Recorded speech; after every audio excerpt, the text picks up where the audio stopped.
all you lovely people, and welcome back to the Sensible Mama podcast. Today's a little bit different. I don't have a guest. It's just me talking to you. I hope that's okay with you. And I wanted to say that I'm sorry for having been gone for a little while. I've been out for a few weeks. Nothing bad, nothing dramatic. I've just been doing a little bit of restructuring, making some life plans and life changes. Sensible Mama is still going. The podcast is still alive and well. But I wanted to get with you guys just one-on-one today. I wanted to sort of restart things, so to speak. I'm still going to continue to have guests on the podcast. I don't want to go away from that because my guests so far have been incredible. I love hearing their stories, their insights, their experience and expertise. They have so much value. I know I have learned tremendously from all of my guests, and I'm very grateful to have had the opportunity to have these conversations. One thing that I am going to do, however, is I'm going to start doing some episodes that are just me. And hopefully that's okay with you guys and you don't get sick of listening to my stories. But I realized that there are some things that I need to communicate in a different way. And while there is so much value to these episodes with guests, I think that I can also bring a lot of value with just sharing my perspectives on things, what kind of things have worked for me, what I've learned, and my recommendations for others. So, in light of that, I thought that this first episode back would be a little bit of who am I, what am I doing, why am I here, and so here we are. Who am I? My name is Polina Westcott. I was born in Russia. I moved here when I was about 5. I always knew that I wanted to be a mother. That had always been the plan, since I was like probably 3.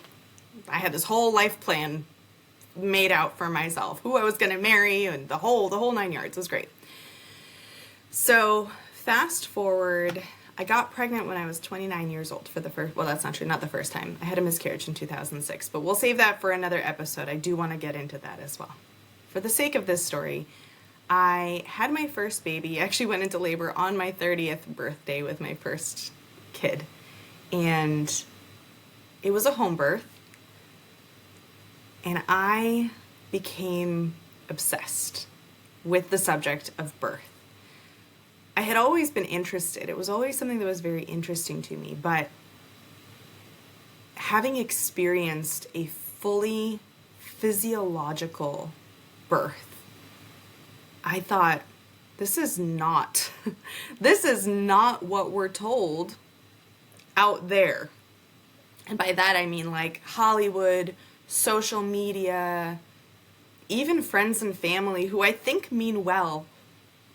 But the things that you hear are the scary stories, the horror stories, the birth trauma. And then aside from those, just a false depiction of what birth looks like, what it feels like, how it can be. And all of that adds up to, I think, fear, an appeal to an authority as if we are incapable of doing it. And I'll get into the caveats because there are some caveats, and I'm not anti-medical system. I'm not even against women having their babies in hospitals when it's appropriate. But I want to bring the power and the control back to the mama, where it belongs. The human race has been carrying on for a long, long time. And of course, there have been times where it's been difficult. And I'm not saying that birth is a walk in the park, because believe me, mine were not.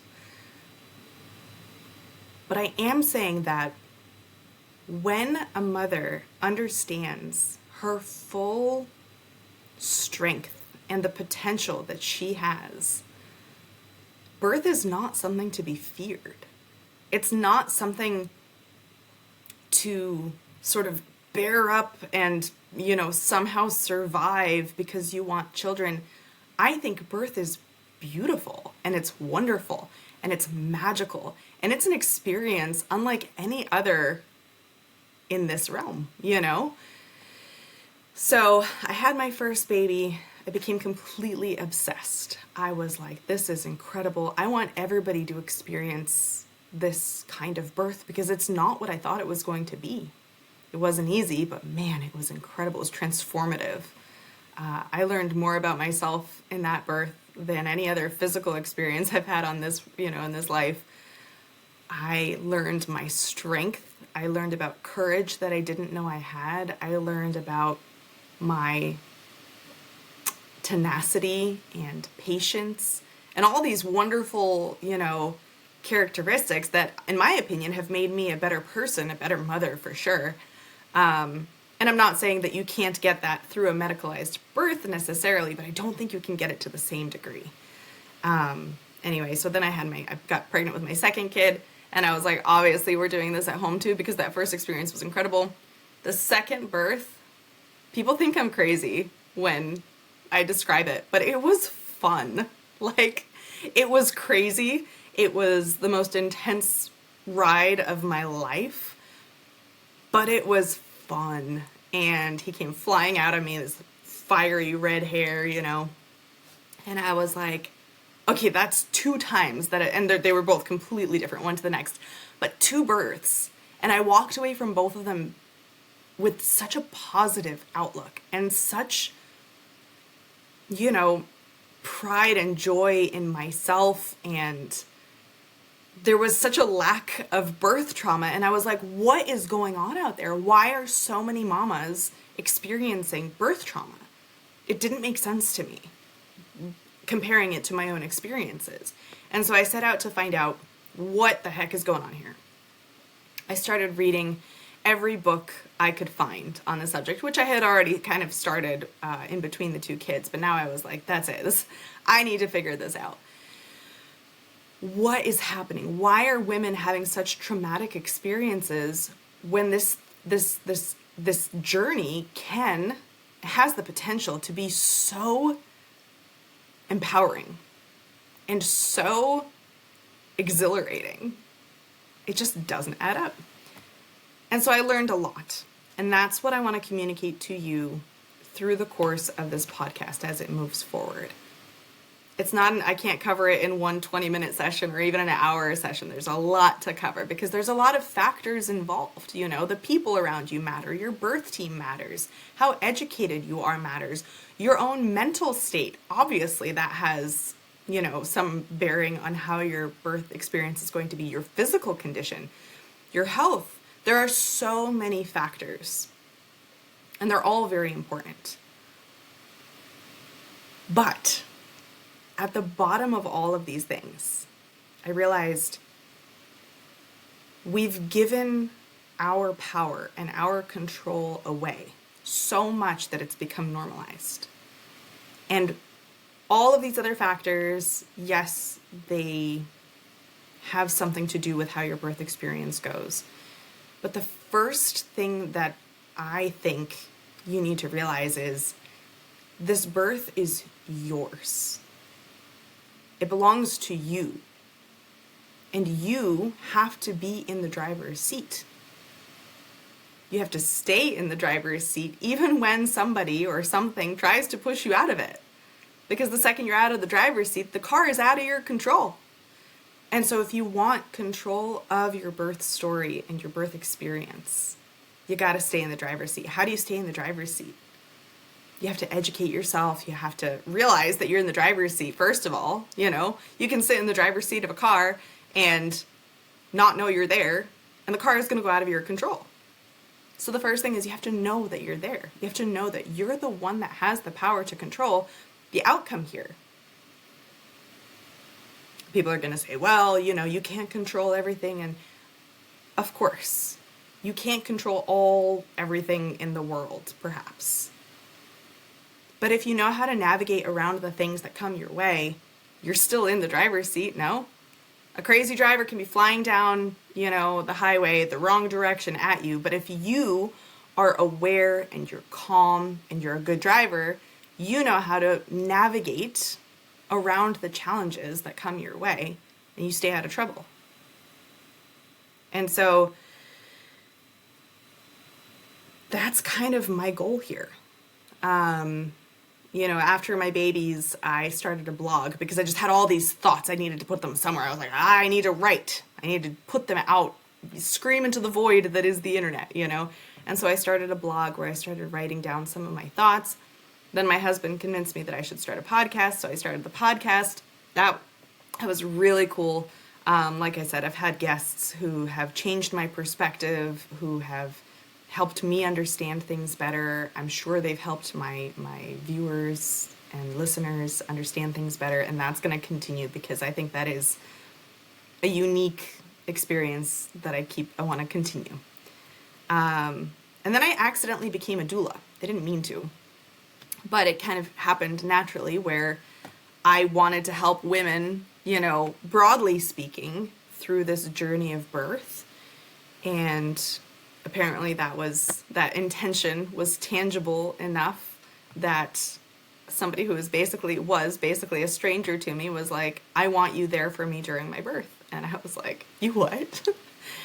And so I kind of threw myself into that journey, and that was an incredible experience. I'll do a whole nother podcast episode just on the subject of how I became a doula by accident. But that was also transformative, where not only did I get to experience my own births, but now I've gotten to witness in person this journey traveled by other mamas. And they've gone different ways. Not all of them were physiological births, okay? Some of them were as medical as it gets. Some of them were physiological. And they were all completely different one to the next, because no two births, even for the same woman, no two births are going to be the same, which I think is part of the beauty of the whole thing. But, and I don't do the doula thing super full-time. My life just doesn't allow for it at the moment. I've got 2 young kids and lots of other things going on, but I do take on a client here and there because it is incredible. There's nothing quite like walking that journey with a mom and watching the power, the absolute raw power of a woman in labor. It's incredible. I do not have the goal of becoming a medical professional. Somebody asked me, would you become a midwife or something like that?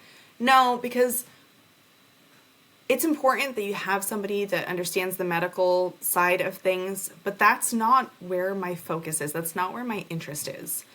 My goal is to help the mom.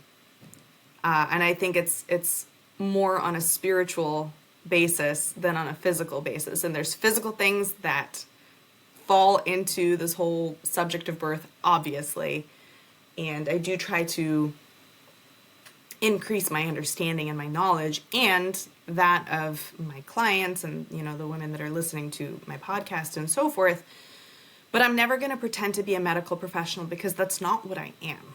I am not. I think it's important to understand the medical terms being used. I think that that's one of the first things that you need to realize is there's a lot of words in the subject of birth that if you don't understand them, it makes the whole topic completely confusing. And that's true of any subject, but now we're talking about birth specifically. And so I decided pretty early on that I was going to personally seek to understand all the terminology being used in the subject of birth, whether it's home birth, medical birth, the medications that are used, the procedures that are used, the various conditions that can come up. There's so much terminology. And so I actually wrote, let me see if I can grab it. I actually wrote a glossary, Sensible Mama's Glossary, and simple definitions for pregnancy, birth, and beyond. And one of the things that I was like most overwhelmed by was even when you went to, Dr. Google and you were like, what is blah, blah, blah? The expectation was that you have a medical degree, in order to understand what's happening with your body, you have to have a medical degree because they use all this terminology. And I was like, no, I need to be able to understand this. I don't have a medical degree. I don't intend on getting one. I have no interest in that, but I need to understand what's going on with my body, and I need to understand these terms that are being thrown around. And Something like failure to progress sounds real freaking scary until you understand what it actually means. And you're like, oh, okay, I can navigate around this now. And again, the whole goal is keep you in the driver's seat. And if you don't understand the terms that are being used, it's like you can't read the signposts. You can't read the signs on the road. If you don't know what the word exit means, you're not going to know how to get off the highway. You know what I mean? Like, it's a silly example, but it's true. And so I wrote this glossary. It's available on Amazon, and I'll put a link in the description also, with the intention of defining it for the everyday mama, because you shouldn't need the medical degree to understand what's happening with your body, and you shouldn't be constantly overwhelmed by your OB when they're telling you, they're throwing these medical terms at you, and you're like, I don't know what's happening. Am I broken? Am I flawed somehow? What's going on? Start with understanding the terms, then you can understand what's happening, then you can make actual informed decisions. That'll be another topic. We'll do an episode on the subject of informed consent because there's a lot to say there. Anyway, I won't get into too much more other than to say thank you for everybody that has been following so far. I'd love to hear your feedback. If you've had a favorite episode, if you've had guests that you've enjoyed, exceptionally more than others, leave me a comment. I definitely am looking for feedback so that I know that what I'm putting out here is of value and it's helping you. And if you want to share it with somebody, if you're like, hey, this girl online, she seems to have something that could help you through your pregnancy, go share it with a pregnant mama. That would really mean a lot to me, because I don't know how to replicate myself to be a doula for every single mother on this planet. I haven't figured out the mathematics or the technology of clothing myself yet. If I could, I would, because it's incredible and necessary, I think. But the closest I can come to that goal is to use this thing called the internet to scream into this void and hope that somebody out there listens and gets something out of it.